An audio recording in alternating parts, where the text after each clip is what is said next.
تو اس کا حفظ حق مہر کے طور پر بھی ادا کرنا اس کے ذمہ واجب ہو جائے گا۔ ان المہر خالص حق کا حق، کیونکہ ان المہر خالص حق، یہ اس کا حق ہے۔ فتتمکن من نفیہ ابتداء کما تتمکن من اسقاطہ انتہاء۔ تو وہ فرماتے ہیں امام شافعی رحمۃ اللہ علیہ کہ اگر اس نے یہ کہا تھا کہ میرا تیرے ذمہ کوئی حق مار نہیں ہے، تو یہ کیا ہے کہ جائز ہے۔ وہ اس لیے کہ اگر جو حق ہے خالص، عورت کا حق ہے حق مہر، اگر اور جس کا وہ حق ہے وہ ابتداءً بھی اس کی نفی کر سکتا ہے، جبکہ اس کے لیے وہ اپنا آپ اس کو کیا ہے کہ سپرد کر دیتی ہے بغیر حق مار کے مفوضہ ہونے کی صورت میں، تو کیا ہے کہ کما تتمکن من اسقاطہ، جس طرح کیا ہے کہ وہ بعد میں اپنے شوہر کے ذمہ سے حق مار کو ساقط کرنے کا اختیار رکھتی ہے، اسی طرح پہلے ہی ابتدا میں ہی اس حق کو کیا ہے کہ ساقط کرنے کا بھی اختیار رکھتی ہے۔ یہ امام شافعی رحمۃ اللہ علیہ فرما رہے ہیں۔ لیکن ولنا ہمارے نزدیک یہ ہے کہ ان المہر وجوباً حق شرعی، فرمایا یہ محض عورت کا حق نہیں ہے، بلکہ کیا ہے کہ یہ شرع کا حق ہے کہ جب کوئی مرد کسی عورت کے ساتھ نکاح کرے تو تقدیر شرعی کے ساتھ اس پر حق مہر مرد پر لازم ہو جاتا ہے۔ یہ علامہ مرہ، جیسے کہ یہ مسائل پہلے بھی گزر چکے ہیں۔ وَإِنَّمَا يَصِيرُ حَقًّا لَهَا فِي حَالَةِ الْبَقَاءِ، تو یہ حالت بقا میں عورت کا حق مہر مرد کے ذمہ جو ہے وہ واجب الادا ہوگا۔ فَتَمْلِكُ الْإِبْرَاءَ دُونَ النَّفْيِ، تو کیا ہے کہ عورت اس بات کی ملکیت رکھتی ہے کہ وہ مرد کو اس سے بری کر دے، اس حق سے بری کر دے جی، لیکن کیا ہے کہ وہ نفی کرنے کا جو ہے نا وہ اختیار نہیں رکھتی۔ اس لیے اگر اس نے کہا کہ بغیر حق مار کے میں نے اپنا آپ تیرے سپرد کر دیا تو اس کا اعتبار نہیں ہوگا۔ ہاں اگر کیا ہے کہ وہ جو اس کے ذمہ لازم ہو چکا تھا مرد کے، اس کو مرد کو کہتی ہے کہ وہ میں نے تجھے معاف کر دیا، تیرے ذمہ سے ساقط کر دیا، تو وہ ہو سکتا ہے۔ وَلَوْ طَلَّقَ، یعنی اس کا جو ہے نا وہ حق عورت کا ثابت ہوگا، اس کے بعد وہ کوئی اپنے حق کو کیا ہے کہ ساقط کر دے، یہ الگ بات ہے۔ لیکن کیا ہے کہ یہ کہنا کہ میرا حق مار تیرے اوپر کوئی لازم نہیں ہے، شروع سے ہی ابتداءً یہ کہہ دے، تو یہ جائز نہیں ہے، کیونکہ شریعت نے یعنی حق شرع نے کیا ہے کہ اس کو یہ حق دیا۔ وَلَوْ طَلَّقَهَا قَبْلَ الدُّخُولِ بِهَا فَلَهَا الْمُتْعَةُ۔ اچھا یہ ہوتا ہے کہ اگر کوئی شخص دخول سے قبل اپنی جورو کو کیا ہے کہ طلاق دے دیتا ہے دخول سے پہلے، اور صورت یہ ہے کہ حق مہر مقرر کیا گیا تھا، 10,000 20,000 لاکھ 2 لاکھ جتنا بھی حق مہر مقرر کیا گیا تھا، تو اگر دخول سے پہلے اس کو طلاق دے دی تو مرد کے ذمہ کتنا حق مہر لازم ہوگا؟ نصف۔ کتنا لازم ہوگا؟ نصف۔ 2 لاکھ کا نصف کتنا ہوگا؟ 1 لاکھ۔ 1 لاکھ کا نصف کتنا ہوگا؟ 50,000 کا نصف کتنا ہوگا؟ 25,000 کا نصف کتنا ہوگا؟ تو یہ جتنا بھی ہے کہ جتنا مقرر کیا تھا اس کا نصف۔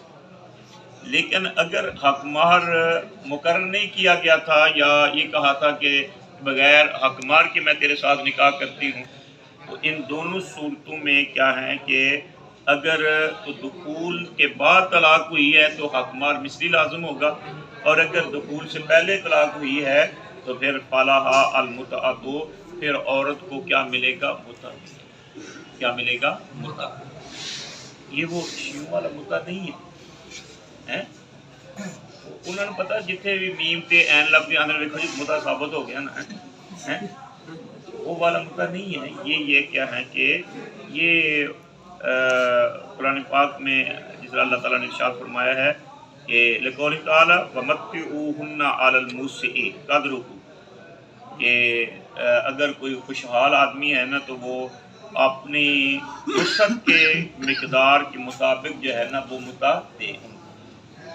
وہ کپڑے ہوتے ہیں، اوڑھنی ہوتی ہے، قمیض ہوتی ہے، وہ کیا ہے کہ کچھ کپڑے ہوتے ہیں، 3 کپڑے ہوتے ہیں. جس طرح جس قسم کے کپڑے جو ہے نا وہ عورت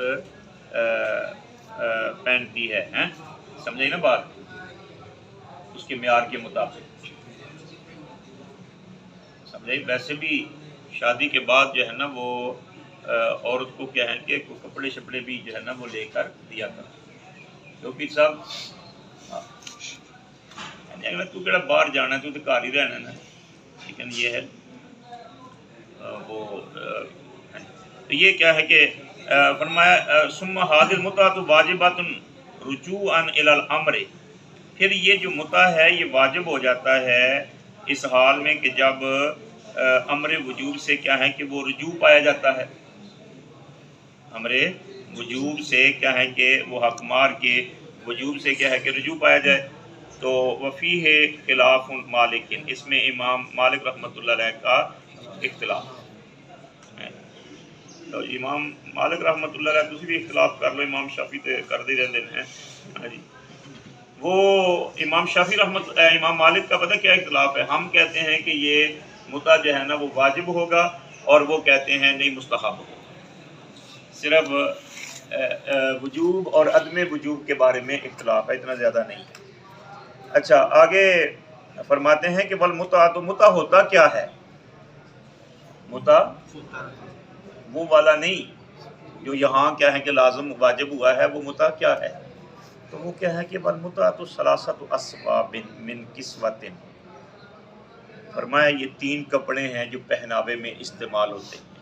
3 کپڑے ہیں، وہیا درع وخمار وملخفۃ. درع یعنی ایک کرتا یعنی قمیض ہوگی، خمار اوڑھنی ہوگی، اور ملخفہ وہ چادر ہوگی تہہ بند کے طور پر، یا کیا ہے کہ جو بھی اس شلوار وغیرہ ہیں جو پہنتی ہیں. لیکن یہ ہے کہ آپ ہی بندے دے پتراں اور کپڑے پہنو دے تھوڑی بیویاں بھی جتنا کوئی چنگے بندے آپ کے پتراں کپڑے پہنتے ہیں، سمجھے نا بات. اب تو کیا ہے کہ کوئی کپڑے بھی کوئی اس قسم کے آگے ہے کہ عجیب شرمساری والی بات ہی ہوتی ہے. تو یہ 3 کپڑے ہیں، کیا کون کون سے؟ ایک جو ہے نا وہ یعنی تینوں کپڑے جو ہے نا 3 پیس. تو 3 پیس ہی ہو گئے نا. تو کیا ہے کہ وہی درع القربہ وخمار اوڑھنی اور ملخفہ. بہذا تقدیر مروی عن عائشہ، اور یہ 3 کپڑوں کا جو کی تعداد ہے، جو اندازہ ہے، یہ اس حدیث پاک سے ہے کہ جو ام المومنین عائشہ صدیقہ رضی اللہ تعالیٰ عنہ سے بھی مروی ہے، اور ابن عباس رضی اللہ تعالیٰ عنہ سے بھی مروی ہے. ام المومنین عائشہ صدیقہ رضی اللہ تعالیٰ عنہ سے یہ دین کا 2/3 حصہ جو ہے نا وہ امت کو ملا ہے آپ کی برکت سے.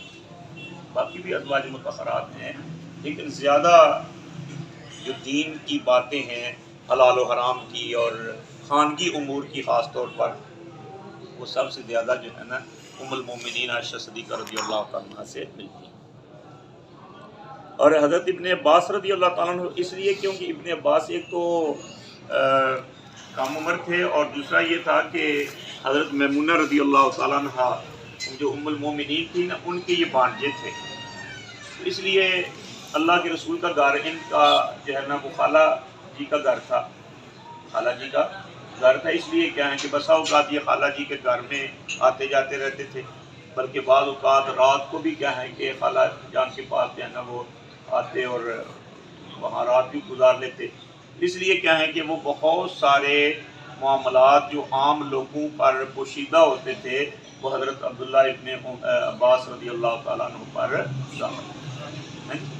اس لیے بقولہ من کسوۃ مثلھا اشارۃ الی انہ یعتبر حالھا، یہ جو فرمایا نا کسوۃ مثلھا یعنی ایسا لباس کہ جو اس کی مثل ہو، اس میں اشارہ اس بات کی طرف ہے اس میں عورت کی حالت کا اعتبار کیا جائے گا. عورت کی یعنی اگر عورت جو ہے وہ امیر ہے تو پھر امیرانہ لباس ہوگا، اگر غریب ہے تو پھر وہ والا ہے، اور اگر کیا ہے کہ درمیانی ہے تو پھر وہ درمیانی قسم کا، یا جس قسم کا وہ ان کے ہاں رنگ ڈنگ جو ہے نا وہ چلتا ہے، بشرطے کہ ہو لباس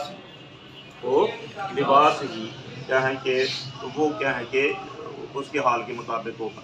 وَهُوَ قَوْلُ الْقَرْخِي فِي الْمُتْعَةِ الْوَاجِبَةِ لِقِيَامِهَا مَقَامَ مَهْرِ الْمِثْلِ، اور یہی قول امام کرخی رحمۃ اللہ علیہ کا. یہ کرخی جو ہے نا یہ معرب کیا گیا ہے چرخی سے. عجمی میں کیا ہے کہ چرخی کہتے ہیں، اور عربی میں کیا ہے کہ کرخی کہتے ہیں. جس طرح کیا ہے کہ عجمی میں کیا ہے کہ گورگان کہتے ہیں، اور عربی میں جورجان کہتے ہیں. علامہ سید الشریف جرجانی تو اصل میں وہ گورگانی تھے یعنی عجمی میں. تو یہ امام ابو الحسن کرخی رحمۃ اللہ علیہ جو ہے نا یہ حنفی ہیں، لیکن انہوں نے بہت سارے قواعد جو ہیں نا وہ فقہ حنفی پہ مرتب کیے ہیں، اور کیا ہے کہ ایک اپنی آزاد رائے بھی رکھتے تھے. جس طرح فقہائے احناف میں سے کیا ہے کہ کئی، جس طرح شاہ ولی اللہ محدث دہلوی رحمۃ اللہ علیہ تھے حنفی، لیکن بعض مسائل میں اپنی ایک آزاد رائے بھی رکھتے تھے. سمجھائی نا بات؟ اس کے باوجود